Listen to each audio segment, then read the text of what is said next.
Hello friends, कैसे हैं आप सब। उम्मीद करते हैं सब ठीक ठाक होंगे।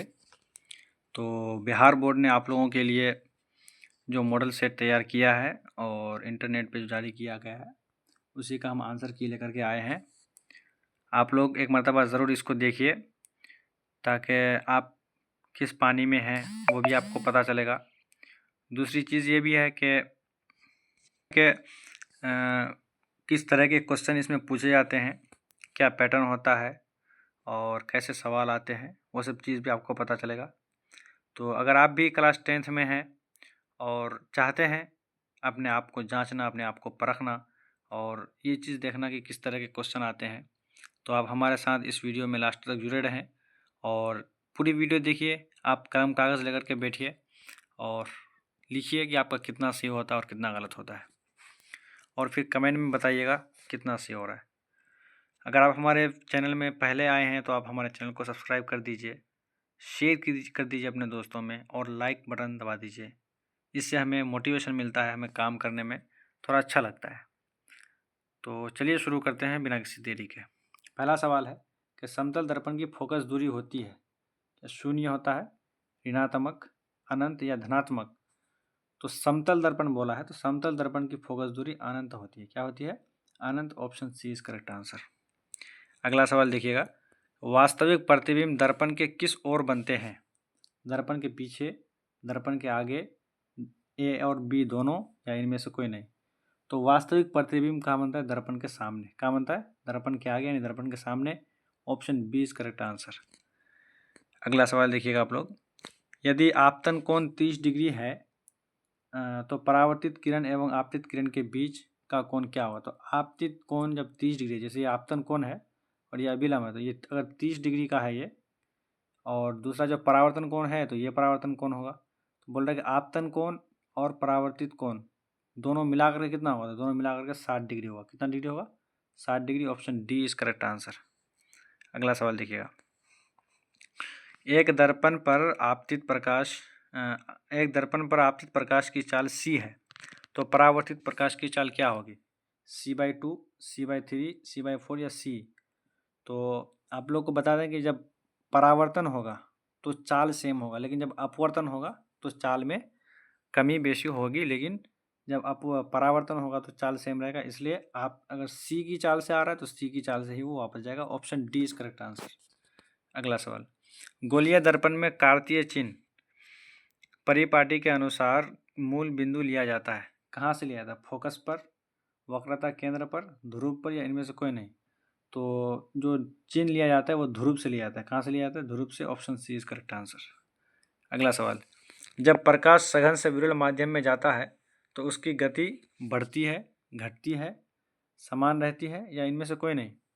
तो सघन से विरल, तो सघन में यहाँ पर भीड़ भाड़ रहेगा और उससे विरल में जाएगा तो उसका जो ये प्रकाश की जो चाल है वो बढ़ेगी। क्या होगी? बढ़ेगी। Option A is correct answer. अगला सवाल है, अपवर्तन के कारण कौन सी राशि बदलती है? आवर्ती, तरंगदैर्घ्य, रंग, या ए और बी दोनों। तो इसका सही आंसर क्या हो जाएगा? तरंगदैर्घ्य बदलती है। कौन? तरंगदैर्घ्य। Option B is correct answer. अगला सवाल, 50 सेंटीमीटर फोकस दूरी वाले लेंस की शक्ति होगी। तो 50 सेंटीमीटर है तो 50 सेंटीमीटर को पहले हम उसको 100 से भाग दे करके इसमें बदलेंगे पहले मीटर में, तो 0.5 आएगा, 0.5 मीटर आएगा। उसके बाद जब हम उसको ये करेंगे तो 2 डायप्टर होता है। कितना आता है? 2 डायप्टर, क्योंकि P बराबर क्या होता है? 1/f होता है। तो इस तरीके से तुम बैठाओगे मान तो 2 डायप्टर आएगा। Option B is correct answer. अगला सवाल, तैलीय कागज होता है पारदर्शक, अपारदर्शक या पारभाषक? तो ये पारभाषक होता है। Option C is correct answer. अगला सवाल, प्रकाश की चाल न्यूनतम होती है किसमें? जल में, निर्वात में, कांच में, या वायु में? तो न्यूनतम होता है कांच में, न्यूनतम होता है किसमें? न्यूनतम कांच में। Option C is correct answer. अगला सवाल देखिएगा आप लोग, निम्नलिखित में से किस भाग पर मानव नेत्र में किसी वस्तु का प्रतिबिंब बनता है? तो बताओ, प्रतिबिंब का मतलब कॉर्निया, परितारिका, पुतली या दृष्टिपटल?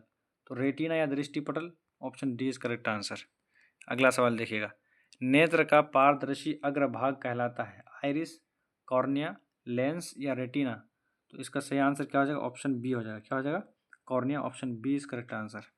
अगला सवाल, बाइफोकल लेंस द्वारा कौन सा दोष सुधारा जाता है? निकट दृष्टि दोष, दूरदृष्टि दोष, जरा दृष्टि दोष या इनमें से कोई नहीं? तो बाइफोकल लेंस द्वारा जरा दृष्टि दोष ये क्या सही किया जाता है, option C is correct answer. अगला सवाल देखिएगा आप लोग, रॉड्स कोशिकाएं किसके प्रति संवेदनशील होते हैं? रंग के प्रति, तेज रोशनी के प्रति, धुंधली रोशनी के प्रति, इनमें से कोई नहीं? तो इसका सही आंसर हो जाएगा कि धुंधली रोशनी के प्रति वो क्या होता है, संवेदनशील होता है, option C is correct answer. अगला सवाल देखिएगा आप लोग, ब्लाइंड स्पॉट में नहीं होता है, ब्लाइंड स्पॉट में क्या नहीं होता? कॉर्निया, रॉड्स और कॉन्स, पुतली या लेंस? तो ब्लाइंड स्पॉट में रॉड्स और कॉन्स नहीं होता है, option B is correct answer. अगला सवाल देखिएगा, विद्युत फ्यूज विद्युत धारा के किस प्रभाव पर कार्य करता है? चुंबकीय प्रभाव पर, ऊष्मीय प्रभाव पर, रासायनिक प्रभाव पर या इनमें से कोई नहीं? तो विद्युत फ्यूज है तो ऊष्मीय प्रभाव पर कार्य करता है। किस पर? ऊष्मीय प्रभाव पर, option B is correct answer. अगला सवाल देखिएगा आप लोग, किस उपकरण में धन और ऋण का चिन्ह नहीं होता है? एमीटर में, वोल्ट मीटर में, कुंडली में या विद्युत सेल में? तो कुंडली में प्लस और माइनस का चिन्ह नहीं रहता है, option C is correct answer. अगला सवाल, निम्नलिखित में कौन सा मात्रक वाट के बराबर होता है? जूल पर सेकेंड, जूल पर सेकेंड स्क्वायर, जूल भी बटे में और सेकेंड भी बटे में, ये भी नहीं होगा और ये भी नहीं होगा। तो आपका सही आंसर हो जाएगा ऑप्शन ए, जूल पर second, option A is correct answer. अगला सवाल, विद्युत हीटर के तार की कुंडली बनी होती है किससे? तांबा की, जस्ता की, टंगस्टन की या नाइक्रोम की? तो विद्युत हीटर की जो तार है वो बनी होती है नाइक्रोम की। किसकी? नाइक्रोम की, option D is correct answer. अगला सवाल देखिएगा आप लोग, कार्य करने की क्षमता को क्या कहते हैं? बल, शक्ति, ऊर्जा या इनमें से कोई नहीं? तो कार्य करने की क्षमता को ऊर्जा कहते हैं। क्या कहते हैं? ऊर्जा, option C is correct answer. अगला सवाल देखिएगा आप लोग, विद्युत धारा के चुंबकीय प्रभाव की खोज किसने की? ऑस्टेड, एम्पियर, बोर या फैराडे ने? तो विद्युत धारा के चुंबकीय प्रभाव को ऑस्टेड ने किया। किसने? Oersted, option A is correct answer. अगला सवाल, चुंबकीय बल रेखा की प्रकृति होती है काल्पनिक, वास्तविक, ए और बी दोनों या इनमें से कोई नहीं? तो चुंबकीय बल रेखा की प्रकृति जो काल्पनिक ही होता है, उसका वास्तव से कोई लेना देना नहीं है, वो काल्पनिक होता है, दिखाई नहीं देता है, option A is correct answer. अगला सवाल, विद्युत धारा उत्पन्न करने की युक्ति को क्या कहते हैं? जनित्र, गैल्वेनोमीटर, एमीटर या मोटर? तो विद्युत धारा उत्पन्न किया था जनित्र से, option A is correct answer. अगला सवाल, लघु पथन के समय परिपथ का प्रतिरोध क्या होता है? परिवर्तित होता नहीं होता है, बहुत कम हो जाता है, बहुत अधिक बढ़ जाता है या इनमें से कोई नहीं? जब लघु पतन है तो वहाँ पर क्या हो जाएगा? प्रतिरोध बहुत कम हो जाएगा, option B is correct answer. अगला सवाल देखिएगा, नाभिकीय ऊर्जा प्राप्त करने हेतु आवश्यक तत्व क्या है? हीलियम, एल्यूमिनियम, यूरेनियम या क्रोमियम? तो नाभिकीय ऊर्जा प्राप्त करने के लिए कौन सा तत्व आवश्यक है? यूरेनियम। कौन सा? Uranium, option C is correct answer. अगला सवाल देखिएगा आप लोग, प्रकृति में पृथ्वी पर ऊर्जा का मुख्य स्रोत कौन है? कोयला, सूर्य, पानी या लकड़ी? तो सूर्य आपका मुख्य स्रोत है, option B is correct answer.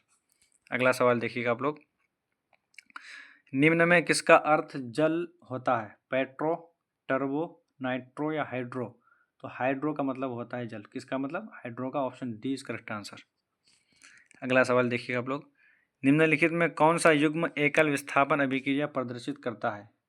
NaCl विलयन का कॉपर धातु, MgCl2 का विलयन एवं कॉपर धातु, FeSO4 विलयन एवं सिल्वर धातु या AgNO3 विलयन एवं कॉपर धातु? तो इसका करेक्ट आंसर ऑप्शन डी हो जाएगा। कौन हो जाएगा? Option D. अगला सवाल, शाक सब्जियों का विघटित होकर कंपोस्ट बनना किस अभिक्रिया का उदाहरण है? ऊष्माक्षेपी का उदाहरण है, ऊष्माशोषी का, ऊष्माक्षेपी का, प्रतिस्थापन का या इनमें से कोई नहीं? तो सरना गलना होता है, तो इसका मतलब कौन होगा? ऊष्माक्षेपी। कौन हो जाएगा? ऊष्माक्षेपी, option B is correct answer. अगला सवाल देखिएगा आप लोग, निम्न में से कौन ऑक्सीकरण की क्रिया नहीं है? दहन, श्वसन, भोजन या अवक्षेपण?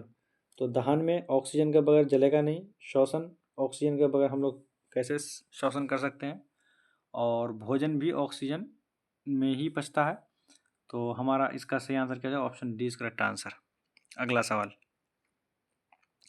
ग्लूकोज का रासायनिक सूत्र क्या है? C2H5OH, C6H6O6, C6H12O6 या C6H6?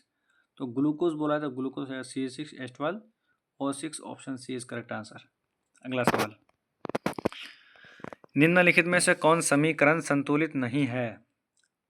ऑप्शन ए, बी, सी या डी। तो संतुलित देखो, यहाँ पर हाइड्रोजन 2 दूना 4 है, यहाँ पर भी हाइड्रोजन 2 दूना 4, ऑक्सीजन 2, ऑक्सीजन 2, ये सही है। क्लोरीन पोटेशियम कितना है? यहाँ पर 2 है, यहाँ पर भी पोटेशियम 2 है। क्लोरीन कितना है? क्लोरीन 1 है, क्लोरीन यहाँ भी 1 है। ऑक्सीजन 3 है, ऑक्सीजन 3 है, बल्कि 3 दूना 6 है, तो यहाँ पर भी 3 दूना 6 ऑक्सीजन है। इसमें देख लेते हैं, हाइड्रोजन 2, हाइड्रोजन 2, क्लोरीन 2, क्लोरीन 2, ये ऑप्शन डी हमारा सही हो जाएगा। Option D is correct answer. अगला सवाल, कोई विलयन लाल लिटमस को नीला कर देता है तो उसका पीएच क्या होगा? 4, 11, 7 या 5? तो लिटमस पत्र अम्लीय माध्यम में क्या कहते हैं, लाल होता है, और क्षारीय माध्यम में क्या हो जाता है, वो नीला हो जाता है। तो यहाँ पर आपको 4 ऑप्शन दिया है, 4 आपका अम्लीय होगा, 7 भी अम्लीय होगा, और 5, 7 उदासीन होता है, 5 अम्लीय होगा, तो 11 आपका सही आंसर हो जाएगा। Option B is correct answer. अगला सवाल, यशद पुष्प क्या है? ZnSO4, ZnCl2, ZnO या ZnS? तो यशद पुष्प बोला, इसका सही आंसर होगा ZnO, zinc oxide. Option C is correct answer. अगला सवाल, निम्नलिखित में से कौन गैस चूने के पानी को दूधिया कर देता है? तो कार्बन डाइऑक्साइड गैस। कौन सा gas? Carbon dioxide gas. Option D is correct answer. अगला सवाल, मधुमक्खी के डंक में निम्नलिखित में से कौन सा अम्ल होता है?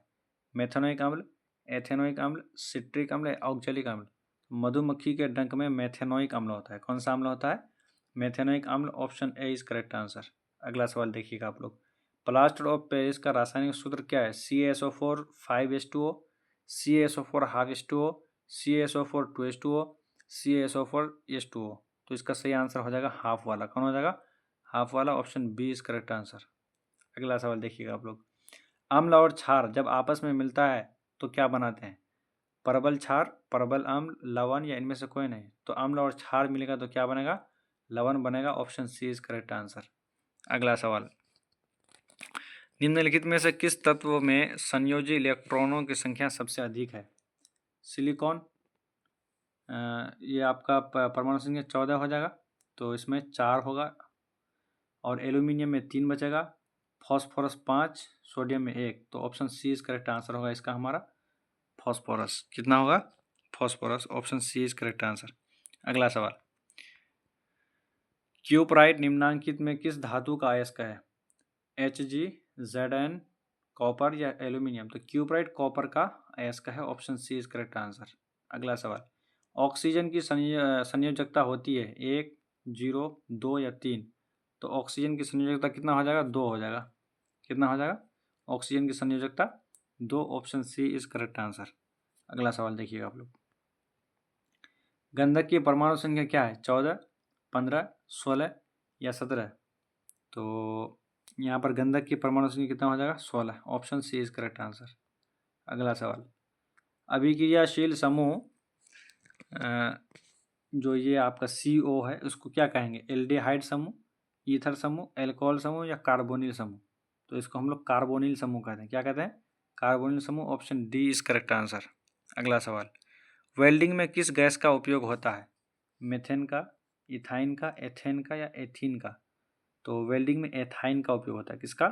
एथाइन का। Option B is correct answer. अगला सवाल, कार्बन आवर्त सारणी के किस वर्ग का सदस्य है? तीसरा, छठा, 13वां या 14वां? तो कार्बन 14वें ग्रुप का सदस्य है। Option D is correct answer. अगला सवाल देखिएगा, एथाइन में कार्बन कार्बन परमाणुओं के बीच कितने सहसंयोजक बंधन है? 1, 2, 3 या 4? तो क्योंकि आइन आया है तो एथाइन में कार्बन कार्बन के बीच कितने सहसंयोजक बंधन होते हैं? 3 में। वहीं पर अगर एथीन रहता तो 2 होता, और अगर एथेन होता तो 1 होता। तो इसलिए हमारा करेक्ट आंसर कौन हो जाएगा? Option C is correct answer. अगला सवाल, निम्नलिखित में कौन सबसे अधिक क्रियाशील हेलोजन है? फ्लोरीन, क्लोरीन, ब्रोमीन या आयोडीन? तो सबसे अधिक क्रियाशील जो आपका ये है हेलोजन है वो आपका फ्लोरीन है। कौन है? Fluorine, option A is correct answer. अगला सवाल, आवर्त सारणी में कितने आवर्त होते हैं? 5, 6, 7 या 8? तो आवर्तों की संख्या 7 होता है और वर्गों की संख्या 18 होता है। अगला सवाल, पोटेशियम की परमाणु संख्या 19 है, इसकी संयोजकता क्या हो जाएगी? 1, 2, 3 या 4? तो पोटेशियम की परमाणु संयोजकता हो जाएगी 1। कितना हो जाएगा? 1, option A is correct answer. अगला सवाल देखिएगा, आधुनिक आवर्त सारणी में ऊर्ध्वाधर स्तंभों की संख्या होती है 7, 10, 16 या 18? तो ऊर्ध्वाधर स्तंभों की संख्या यानी कि वर्गों की संख्या कितनी होती है? 18, option D is correct answer. अगला सवाल देखिएगा, निम्नांकित संकेतों द्वारा व्यक्त तत्वों में कौन सा धातु है? और देखो ऑप्शन ए में दिया है, ये आपका परमाणु है और ये क्या कहते हैं कि परमाणु संख्या है और ये परमाणु भार है। तो 9 होता है, तो वो आपका 9 में कौन है? नियॉन है। नहीं, आंसर हो जाएगा ऑप्शन बी, यानी कि परमाणु संख्या 12 है, तो मैग्नीशियम का परमाणु संख्या 12 होता है, इसलिए option B is correct answer. अगला सवाल, निम्नांकित में वनों पर आधारित उद्योग कौन है? कागज उद्योग, टिम्बर उद्योग, लाख उद्योग या इनमें से सभी? तो इसका करेक्ट आंसर हो जाएगा इनमें से सभी। ये सब क्या है? वनों पर आधारित उद्योग है। अगला सवाल, सिंचाई के लिए पौधों को ठीक जड़ों के समीप जल पहुंचाने की तकनीक है? वर्षा जल से सिंचाई, यांत्रिक छिड़काव, टपकन छिड़काई या नहर से सिंचाई? तो जड़ क्या कहते हैं, पौधों के जड़ों में पहुंचाना है तो टपकन सिंचाई होता है। कौन सा होता है? टपकन सिंचाई, option C is correct answer. अगला सवाल देखिएगा आप लोग, उत्तराखंड में चिपको आंदोलन किस वर्ष में आरंभ हुआ? 1971, 73, 1981 या 1988? तो चिपको आंदोलन की शुरुआत 1971 ईस्वी में हुई, option A is correct answer. अगला सवाल, कवक में पोषण की कौन सी विधि पाई जाती है? मृतपोषी, स्वपोषी, होलोजोइक या इनमें से कोई नहीं? तो कवक में पोषण की मृतपोषी वाला जो विधि है वही पाया जाता है, option A is correct answer. अगला सवाल देखिएगा आप लोग, निम्न में से कौन एक जैविक प्रक्रम द्वारा अपघटित होने वाला पदार्थ है? मृत घास पत्ते, पॉलीथीन, रबर? पॉलीथीन रबर तो बिल्कुल ही नहीं होगा, इसलिए हमारा option A is correct answer. अगला सवाल, मनुष्य में पाचन क्रिया का आरंभ होता है कहाँ से? मुख गुहा से, ग्रसनी से, आमाशय से या छोटी आंत से? तो पाचन की क्रिया शुरू हो जाता है कहाँ से? हमारा मुख गुहा से, option A is correct answer. अगला सवाल देखिएगा, सजीवों में पाए जाने वाले जैव प्रक्रम हैं श्वसन, पोषण, प्रजनन या इनमें से सभी? तो इनमें से सभी जैव प्रक्रम हैं, option D is correct answer. अगला सवाल, किण्वन क्रिया होती है, किण्वन क्रिया क्या हाइड्रा में होती है, अमीबा में होती है, यीस्ट में होती है, इनमें से कोई नहीं? तो किण्वन क्रिया होती है ईस्ट में। किस में होती है? ईस्ट में, option C is correct answer. हाँ, हाइड्रा में आपका मुकुलन होगा। क्या होगा? हाइड्रा में मुकुलन होगा और ईस्ट में क्या होगा? किण्वन क्रिया। अगला सवाल, वायवीय श्वसन क्रिया में निम्नांकित में से किस गैस का प्रयोग किया जाता है? Carbon dioxide, sulphur oxide, nitrogen या ऑक्सीजन? तो यहाँ पर आपका जो वायवीय श्वसन में जो है ऑक्सीजन का उपयोग किया जाता है, जहाँ पर ऑक्सीजन की उपस्थिति में ना होता है वायवीय श्वसन, इसलिए option D is correct answer. अगला सवाल, कोशिकीय ईंधन किसे कहा जाता है? वसा को, प्रोटीन को, ग्लूकोज को या इनमें से कोई नहीं? तो कोशिकीय ईंधन कहा जाता है ग्लूकोज को। किसको? ग्लूकोज को, option C is correct answer. अगला सवाल देखिएगा, पौधों में वाष्पोत्सर्जन मुख्यतः किस अंग में होता है? फूलों में, तना में, पत्तियों में, इनमें से सभी? तो मुख्य रूप से होता है पत्तियों में। किस में होता है? पत्तियों में, option C is correct answer.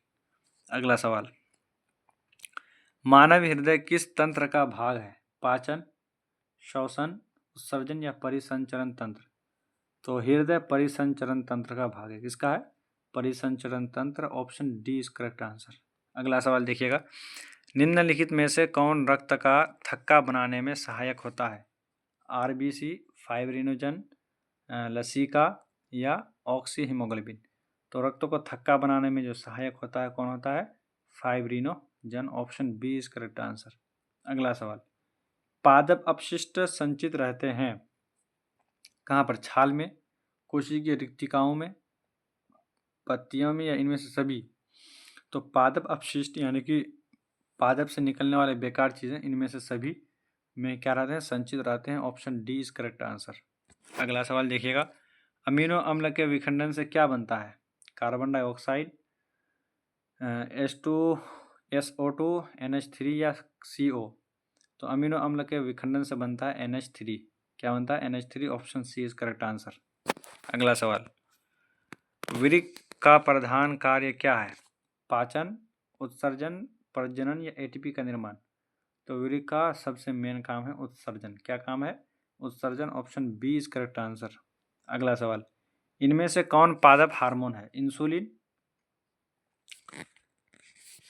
Insulin है या थायरॉक्सिन, एस्ट्रोजन या साइटोकाइनिन? तो पादप हार्मोन हो जाएगा आपका साइटोकाइनिन। कौन हो जाएगा? Cytokinin. Option D is correct answer. अगला सवाल, फल पकाने वाला हार्मोन कौन है? ऑक्सीजन, जिब्रेलिन, एथिलीन या इनमें से कोई नहीं? अच्छा, ऑक्सीन है वो। तो फल पकाने वाला हार्मोन हो जाएगा आपका कौन? Ethylene. Option C is correct answer. अगला सवाल, मनुष्य में कपाल तंत्रिकाओं की संख्या कितनी होती है? क्या वो 12 जोड़ी होती है? क्या वो 31 जोड़ी होती है, 10 जोड़ी या 24 जोड़ी? तो तंत्रिकाओं की संख्या हो जाएगी आपका 12 जोड़ी। कितने हो जाएंगे? 12 जोड़ी। Option A is correct answer. अगला सवाल, रुधिर चाप नियंत्रित होता है थाइमस द्वारा, अग्नाशय द्वारा, एड्रिनल द्वारा या वृषण द्वारा? तो रुधिर चाप है तो एड्रिनल द्वारा। किसके द्वारा? एड्रिनल द्वारा। Option C is correct answer. अगला सवाल, हाइड्रा में प्रजनन किस विधि से होता है? द्विखंडन, मुकुलन, लैंगिक या इनमें से सभी? तो हाइड्रा में जो प्रजनन है वो मुकुलन विधि से होगा। किस विधि से होगा? मुकुलन विधि से। Option B is correct answer. अगला सवाल देखिएगा आप लोग, पुष्प में नर जनन अंग है? कौन है? पुंकेसर, दलपत्र या वर्तिकाग्र या इनमें से कोई नहीं? तो नर जनन अंग है आपका पुंकेसर, और वहीं पर आपका मादा जनन अंग कौन हो जाएगा? स्त्री केसर, और स्त्री केसर का ही भाग है आपका वर्तिकाग्र। तो इसलिए हमारा सही आंसर कौन हो जाएगा? पुंकेसर। Option A is correct answer. अगला सवाल, शुक्राणु बनता है कहाँ पर? गर्भाशय में? नहीं। मूत्राशय में? बिल्कुल नहीं। अंडाशय में? नहीं। वृषण में? हाँ, वृषण में बनता है। तो शुक्राणु बनता है वृषण में, मूत्राशय में मूत्र जमा रहता है, गर्भाशय में बच्चा वहाँ पर गर्भ धारण करता है, और अंडाशय में अंडाणु निकलता है। अगला सवाल, जीवों के उत्पत्ति के पहले पृथ्वी पर निम्न में से क्या नहीं था? Carbon dioxide, nitrogen oxide, oxygen, इनमें से सभी? तो ऑक्सीजन नहीं था। क्या नहीं था? Oxygen. Option C is correct answer.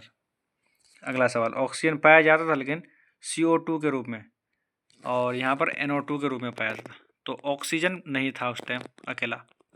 अगला सवाल देखिएगा आप लोग, आर्कियोप्टेरिक्स के संबंध में निम्नलिखित में कौन कथन सत्य है? क्या ये एक जीवाश्म है? हाँ, ये एक जीवाश्म है।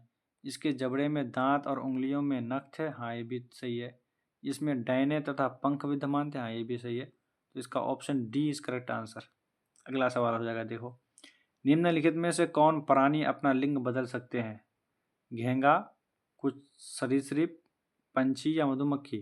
तो घोंगा जो है, घोंगा वो अपना लिंग बदल सकता है। Option A is correct answer. अगला सवाल, निम्नलिखित में से कौन पर्यावरण के अंतर्गत आते हैं?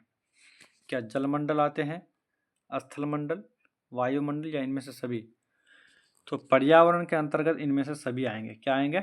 इनमें से सभी, जलमंडल, वायुमंडल और स्थलमंडल। Option D is correct answer. ये 2025 में पूछा गया सवाल है।